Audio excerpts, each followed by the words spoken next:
Hello, hi, how are you? And welcome to another podcast by George. And it's another thrill for me. I get kind of in the Wayback Machine, but we've got some live music on the show today that's going to be great.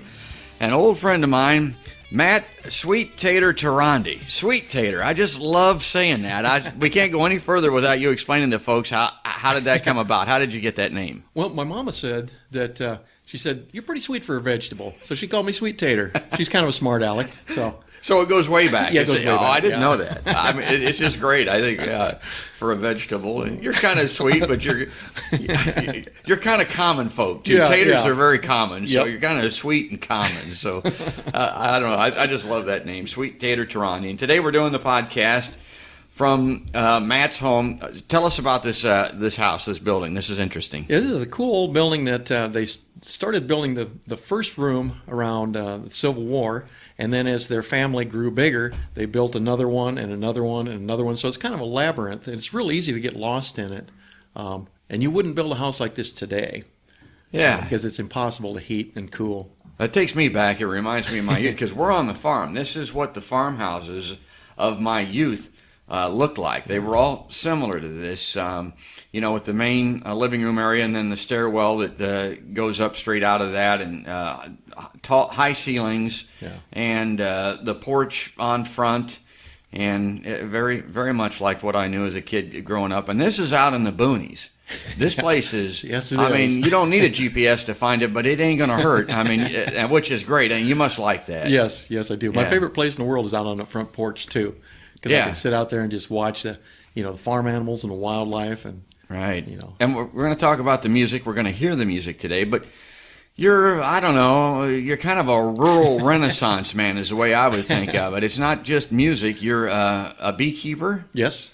And you raise animals. I've got some goats and a couple horses. Yeah. And you're just living large at this stage of life. Exactly. Yeah. And I thoroughly enjoying it. And we all get to share it a little bit because of the music and because of your Facebook posts. And we're gonna talk about it all here very shortly. But bring us to where we are today. Give us the background, the thumbnail of from childhood to today, if you could. Well, I grew up on a farm, and then I went to college at the University of Montana and married an Iowa girl. Met an Iowa girl, married her, and we came back to Iowa. And I taught high school for a while early in my career, and then when we moved to Madrid, there's a lot of biotech businesses around, so I was able to get into some biotech work, and I've done that for a long, long time, and then took early retirement, and here I am.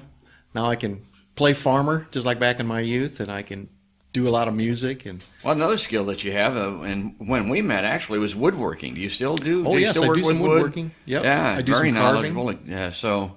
This is I tell people that everybody's personality, every individual is a Rubik's Cube.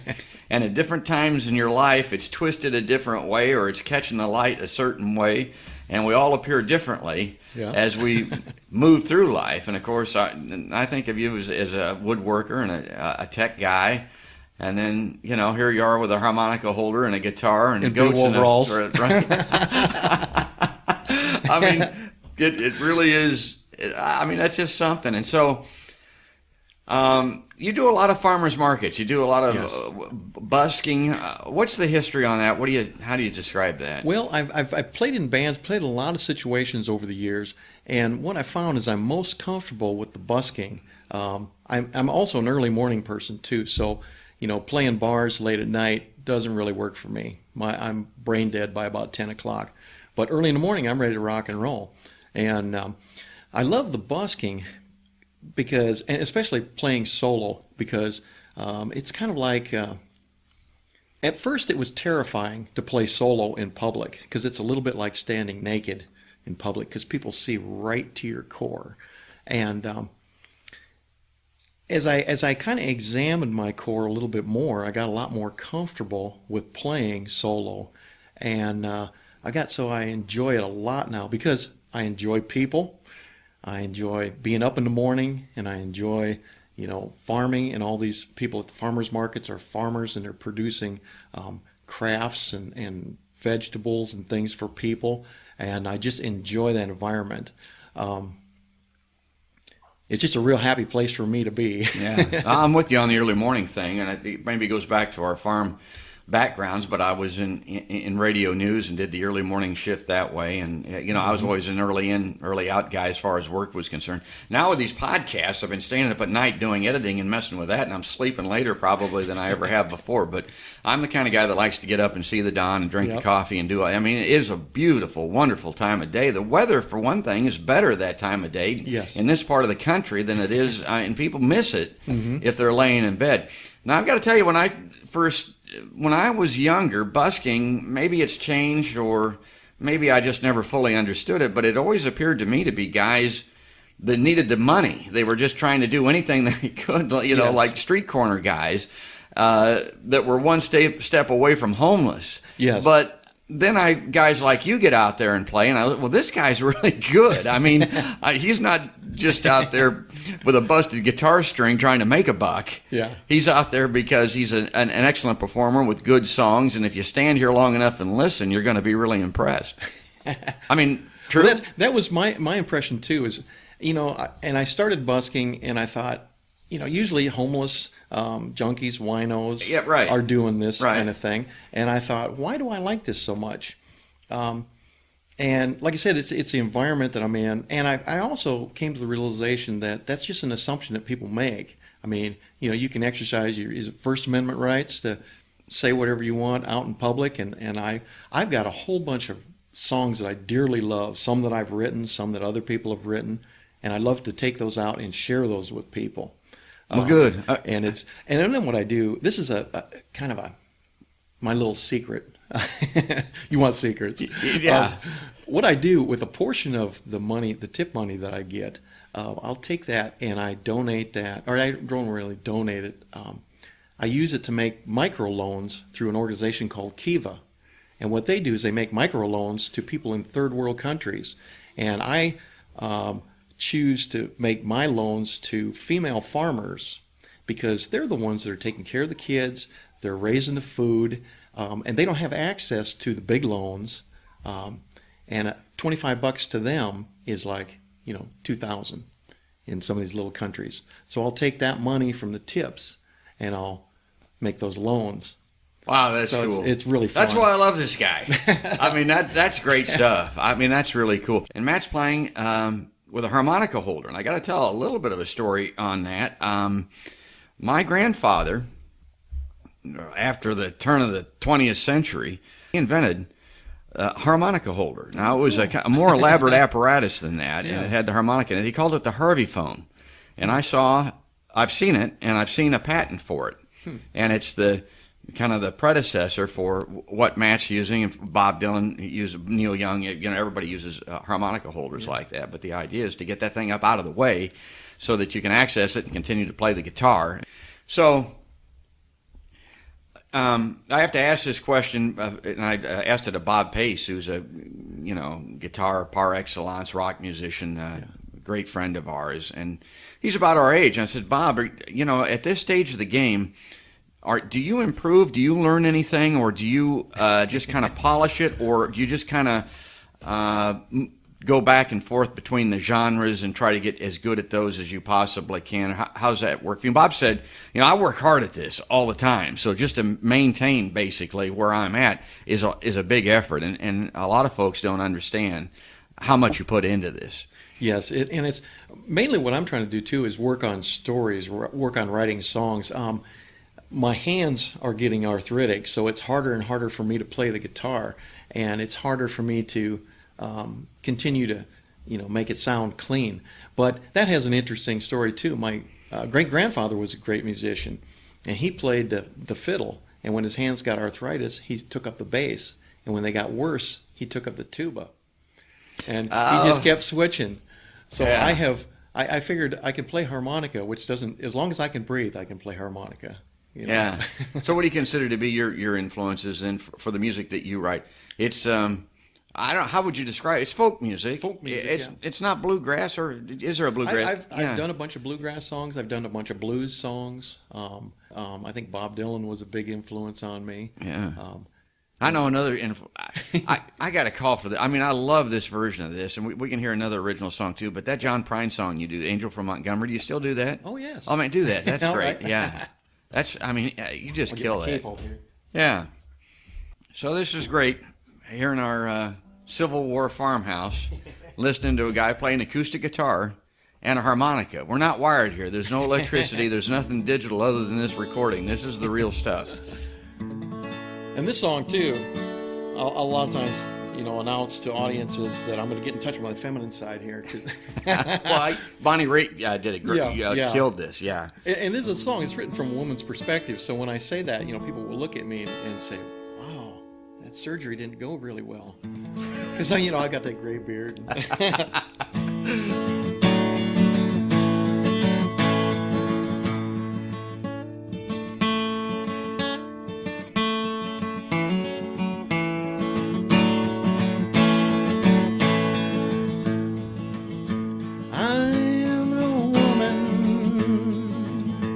Named after my mother.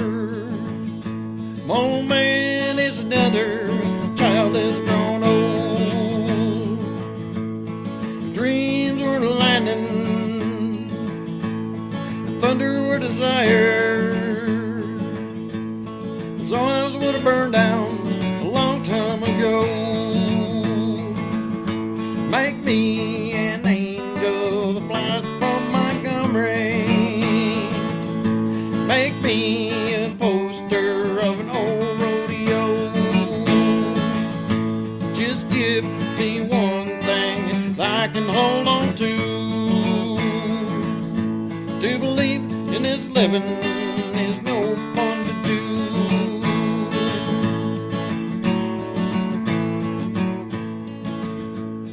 When I was a young girl, I had me a kind boy.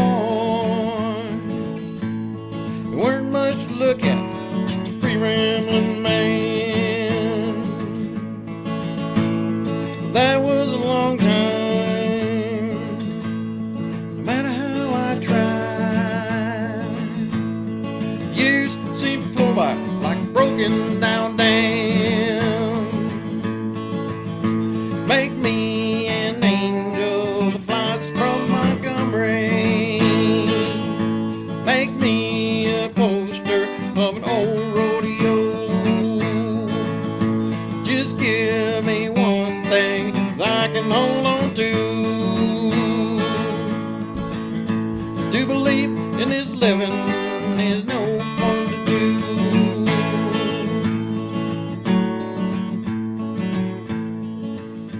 There's flies in the kitchen,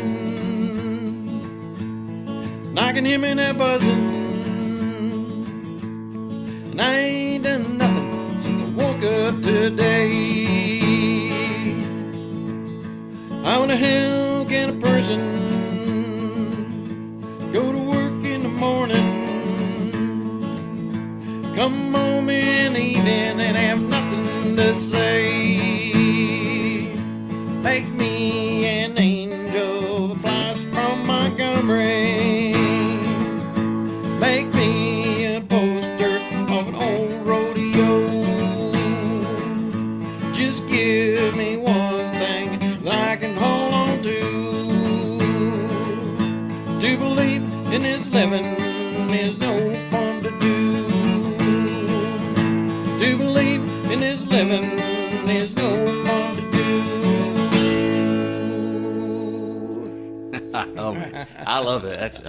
That's a great song. John Prine is all thank you. Wow. John lyrics, Prine's my favorite song. Yeah, you got something else there. Unbelievable. That's the musical. Let's twist your Rubik's Cube a little bit here. Let's talk beekeeping. This is another very interesting facet of Matt Sweet Tater Tarande. So, and you've got a business. Yeah, kind of a bush league business, but Yeah. Tell us about it. Well, as a biology major, I've always been interested in bugs, and as a farm boy, I've always been interested in beekeeping. So I've been talking about this for years and years and years. And when that colony collapse disorder was in the news big, and I thought, wow, this would be a good time really to get into it and do something for honeybees. And my daughter bought me some used equipment from a friend of hers, and I think that was back in 2012, something like that. And I started off with 2 hives, and I've grown. I've got 7 hives now, and it's really interesting. Is that a lot, 7 hives, or is that just still a small hobby? It's or what? pretty small. Is it? Yeah, some of the big guys will run thousands. Yeah. Yeah, which is way too much work for me. Oh, yeah. I'm a lazy man. I'm a musician, man. Yeah. But it's great honey. I've eaten it. It's great stuff. And it's an amazing thing. I mean, it really is. And I follow your updates on Facebook. It's, what are the bees doing today? Being a bee is a pretty good gig. I like that. It's a lot of fun to do. And one of the things when I put this stuff on Facebook and things, I'm a teacher. I like teaching. So everything that I look at when I'm working with the bees and stuff is like, I'd like to, tell somebody about that, show them this kind of stuff. And so I'll pull out a frame and there'll be like some larva or something in there. So I take a picture of it because I thought, most people haven't seen that. Right. I So, don't want to get close enough to the bees. yeah, nobody in their right mind wants to. Reminds me of a bee story, so I got to tell this. So I had a friend that worked at Pioneer Hybrid. He was like the marketing guy for the alfalfa division. So he helps go down and lay out a big alfalfa farm down in South America, Brazil, Argentina, someplace. I don't know where it was at. So then they finished it up in the fall, and so they're getting ready for their first big season in the spring. And guy gets a panic call from the guy that's running the farm down there. He says, we got no alfalfa. Alfalfa, it won't grow. It's disaster, So he jumps on a plane, goes down there, hits the airport, grabs a rental car, flashes out to the farm, goes through the big front gates. The guy meets him there, and the farm manager, and he jumps out of the car and he says, where's the beehives? And the guy says, oh, man, them bees, they sting. We got rid of them bees. He said, oh, no, you can't get rid of the bees. Yes. You got to have no bees, no alfalfa. Oh, we got rid of those bees. Oh, geez. That's the sad truth, too, is you are going to get stung when you're working with bees. Yeah. It ain't going to kill you unless you're allergic. Yeah. And you've never been swarmed or bitten badly, have you? I've been stung a few times, enough to swell up, but it's not. That's just the price of the gold, I guess. So do you have they're not pets exactly, but do you have like queen bees and bees that go through each year that have been with you the entire time, or are they? Well, they die off every year. How's that work? Most of the workers will die off every year, but the queens might last 2 or 3 years. They're still kind of fragile though too. So I do have to replace queen bees fairly often. And I've got some right now that are 2 years old. Now you're out in the boonies. Do they do all right out here, or are they struggling like bees are in other places? They're not really doing too bad. I've got a lot of forest around here, and something I discovered just a little while ago, the CRP program used to be, they mandated like all grass seeds and things and that, and I noticed these great big fields with all these flowers in it, and I checked with my friend who is a farmer, and he said, oh no, they changed that formula, so it's all a lot of flowers and things now. Which is what they need. What they need, yeah. And being in a rural area, you'd think bees would thrive, but if you're farming fence row to fence row corn and soybeans, it's no good for bees. Yeah. There's no flowers. Yeah. I mean, they got to have that. Yeah. So a lot of people don't recognize or realize that. Well, okay, so that's the beekeeper side, the Rubik's Cube. Let's go ahead and play one more song and take us out here. This one, be your choosing. Tell us what you want to play here. This is a fairly new song I wrote. So Matt's changing harmonica. A lot of people don't know that. You can't just have one harmonica. They're all in different keys, right? Yes, they're all in different keys. And I learned how to play the harmonica back in the days before I had facial hair. And when I got a harmonica rack, I didn't think anything of it. But then when I started to sprout facial hair, I found out that once in a while you'll catch a mustache hair or 2 or 3 or 9 in the corner of it, and it's like a dog on a short leash. It's like, oh, so you might have to change your little solo because you're caught and you can't go anywhere. Yeah.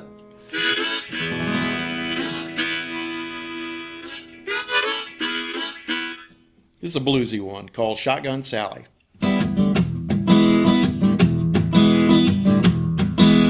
Shotgun Sally single, she's smoking shotgun hot. I'm fit to get more serious, but Shotgun Sally's not. She's tall and dark and slender with jet black curly hair. I whisper that I love her, but she don't seem to care. Shotgun Sally single, she's smoking shotgun hot.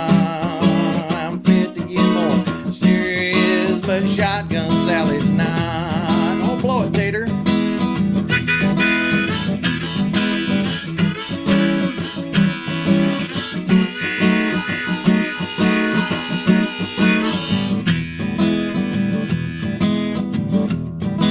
She makes my liver quiver. She makes my blood run cold. I tell her we should marry. She says you're too damn old. Shotgun Sally single, she's smoking shotgun hot. I'm fit to get more serious, but Shotgun Sally's not.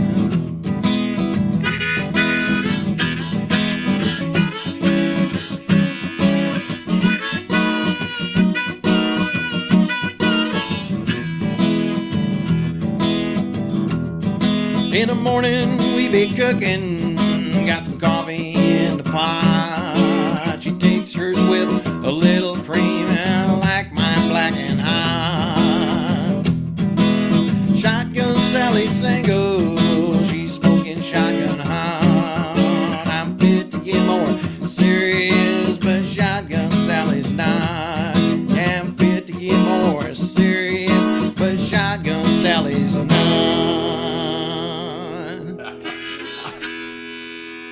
Oh man, that's clever. I mean, those are clever. Thank you. It makes my liver quiver. That's great stuff. Matt Sweet Tater Tarandy, welcome. And I tell everybody, particularly these interviews that I really like, we'll come back. You got a ton of songs, so we'll come back and we'll do more songs and more interviews with Matt Tarandy at a later date. Matt Sweet Tater Tarandy on a podcast by George. Thanks for listening. Thank you.